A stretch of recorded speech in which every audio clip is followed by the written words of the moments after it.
Welcome back to the Photography Clips podcast.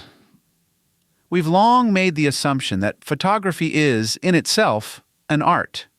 And in a general sense, that is true, the same way that painting is an art or that writing is an art.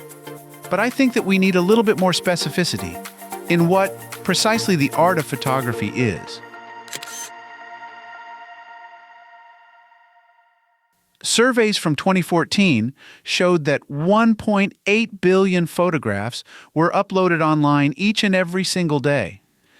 Now just imagine how many photos are taken every day, most of which will never be uploaded. Are all of these images art? Of course not. Just the same as not every written word is considered art either. Even within my own collection of images, the external hard drives with gigabytes upon gigabytes of image files, is each and every one of those files something that should be considered art? I don't think so. To me, those files are simply assets. They are a tool that I could use to create art, but in and of themselves, they are not actually art. It is similar to the painter who goes to the art store and buys the paints, brushes, and canvas that he or she will need. These three things are the assets that the painter will use, not the art itself. In that same way, image files are not necessarily art, just an element that can become art. I realize that this must sound confusing, so let me explain my thought process a little more. Photographs, to me, photography, is potential. I'll show you some of the things that I think need to be done in order for those assets to realize their potential. I don't know about anyone else, but a lot of the photos in my collection are images that were taken with the idea that perhaps I could turn them into something, not necessarily that I would.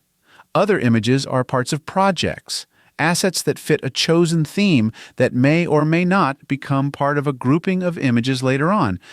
As I've said, these to me are assets. Sitting untended on a hard drive somewhere, they will not become art until I've applied my creative process to them. In other words, this means that pressing the shutter release is only the beginning of the journey. Later on, those images will need to be dragged out of their folders, thought about carefully, processed. Do whatever you need to do in order to turn them into something other than a raw file that no one will ever see. It is only after you have applied your creative process to these images that they will potentially become art. This reminds me of that old rhetorical question. If a tree falls in the woods and no one is around to hear it, does it make a sound? In my opinion, it doesn't really matter whether it made a sound or not. No one was there to see, hear, or experience it, so it may as well have never happened. Ask yourself this about art. If an image exists, but no one ever gets a chance to experience it, is it really art? Photography, or any art, is not so different from the question about the tree. You may be very fond of a photograph. Perhaps you've spent hours upon hours developing it, refining all the details, going back and redoing things until everything is just right. However, if that image never sees the light of day, if others never get to experience what you have created, then is it still art? Of course, to you it is. Likely you enjoy the image, or you would not have put the effort into it that you did. But I would argue that if you are willing to put that effort in, then perhaps it is time to show others the effort you have put in as well. At its heart, art is communication, and you communicate with no one when you keep your work to yourself. Now, this does not mean that you must have your work hanging in a museum or a gallery in order for it to win the vaunted title of art. It doesn't have to be so complicated as all that. If you'd rather simply turn your image into a PDF and share it with friends or photography enthusiasts via email or dedicated photography message boards. Print, mat, and frame it to hang in your home. Or consider making a self-published book of images. Many companies nowadays make beautiful books on an individual basis. No need to print more than one if you'd rather not. Once you've had that book made, now you have your very own coffee table book that you and your family can enjoy and that you can share with visitors if you so desire. Whatever you choose, don't let the effort go to waste on you and you alone. Share the beauty you have created. In this day and age with billions of photographs taken each day, It comes as no surprise that there are a lot of would-be photographers out there who call themselves artists, but all they're doing is snapping photos as quickly as they can and then hitting that print or share button. And sure, amazing photographs will be created this way. With the sheer enormity of the numbers, there are likely many groundbreaking snapshots produced each day. It is like winning the lottery, however.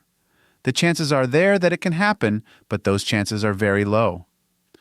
Real art made by real artists, no matter the genre or medium, is a time-intensive thing. It is a labor of love, one that requires the artist to spend inordinate amounts of time in the making of the piece. It is the kind of labor that doesn't end until the artist is satisfied, if indeed it is even possible to satisfy him or her. Bear in mind that these are only some of the necessities for creating art, and they aren't always entirely essential. Once in a very great while, a photograph turns out wonderfully with minimal work required to make it ready for printing. Displaying images isn't always easy either. These thoughts, the viewing of images as potential art, are part of what helps me turn a photograph into something that I consider art, not necessarily the method that everyone needs to use.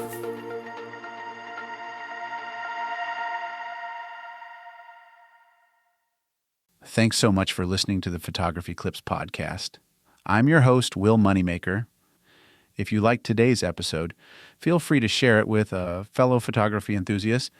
And don't forget to subscribe so you won't miss what's ahead. You can also visit willmoneymaker.com to explore more of my photography and thoughts behind the lens.